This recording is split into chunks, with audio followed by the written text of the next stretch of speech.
So, what can you tease us about next season? Um, I think more time travel.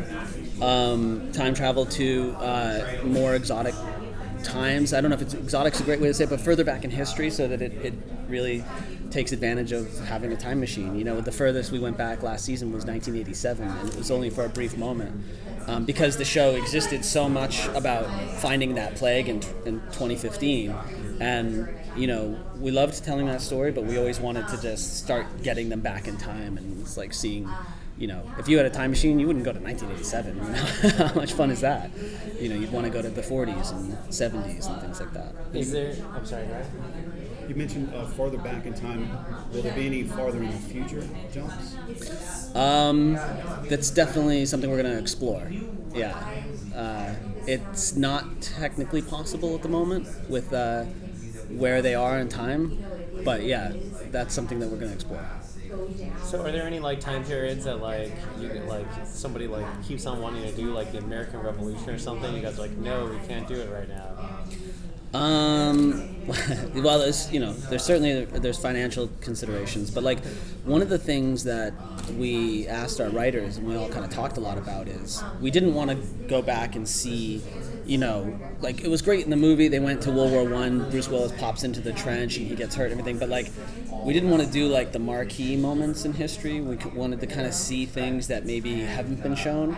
And we have to do it selectively because we don't have, you know, $25 million or something an episode. We can't, you know, rebuild Times Square and all that kind of stuff.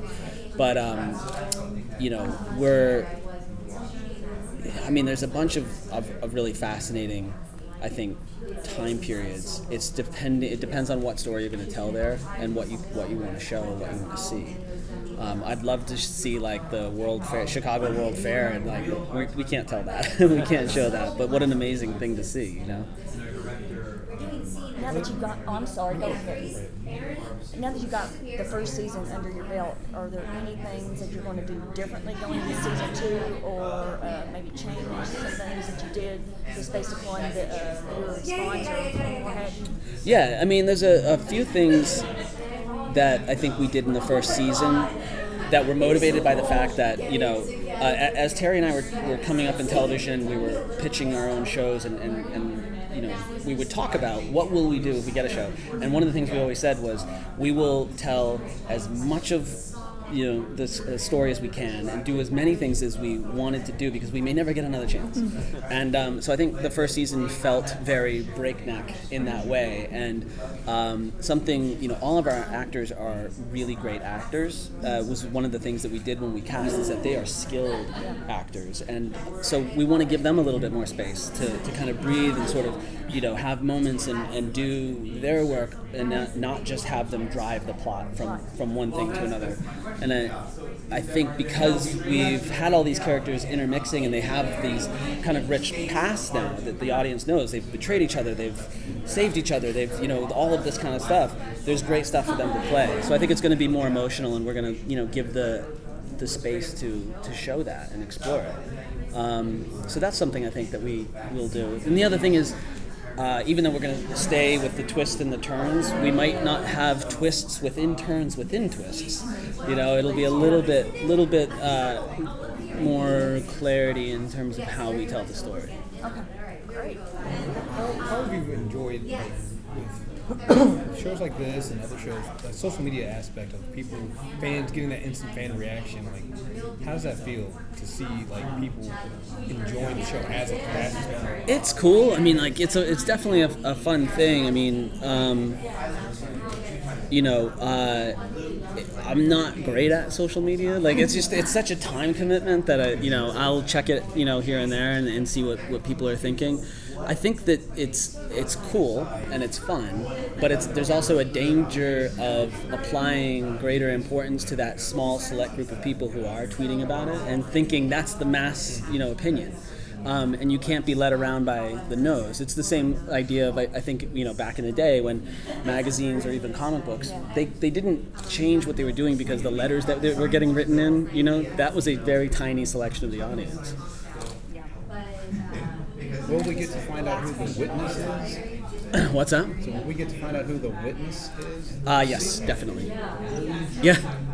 I guess that's all you can tease about that. Well, I can't tell you who it is. But you will find out. Have you met him already? What's that? Have you met him already? No.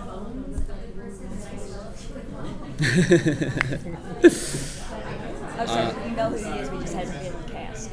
That's basically. Yes, and your pronoun is more specific than maybe it should be. Oh, okay.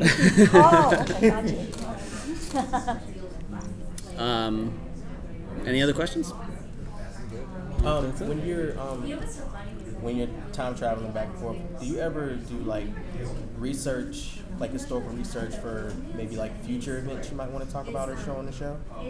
You mean research into the past? Yeah. Oh, definitely. Yeah, like that's something because, like I was saying, we can't show a massive amount of detail, but what we can do is be specific and accurate in the things that they hold, that they drink, so that it feels accurate. I don't know if anyone has seen the Christopher Reeve movie Somewhere in Time. It's where he travels back in time and has this love story, but the way that he traveled back in time was very low tech. It was just that he surrounded himself with items from the time period, and it made him believe it so much that he could travel. And so to us, it's like having all of those, the verisimilitude of the things that you hold, and it looks and feels real, and that we can do. And so we do have people like researching that into minute, accuracy, because it's important, and it'll be much more transporting, I think, when you But see when you it. research like past events, do you ever use that maybe to show like future events? Like people always talk about history repeats itself and things like that. So have you ever researched past events to maybe create like a future event per se? I don't know. Yeah, it's an interesting idea, but no, I don't think we're doing that now. But it's an interesting way to approach it. Okay. Yeah. So, 12 Monkeys, iconic sci-fi film. Are there any other iconic films in sci-fi or another genre that you would like to readapt? Not really. I never wanted to I was not attacking pursuing 12 Monkeys to adapt it either. It was we had written a time travel show, and then Atlas, who had produced 12 Monkeys, came to us. It wasn't something where I was like, that makes a great TV show. And I actually, when we first presented the idea, I was a huge Gilliam fan, a huge fan of the movie, and I was like, that's a terrible idea. Don't do that.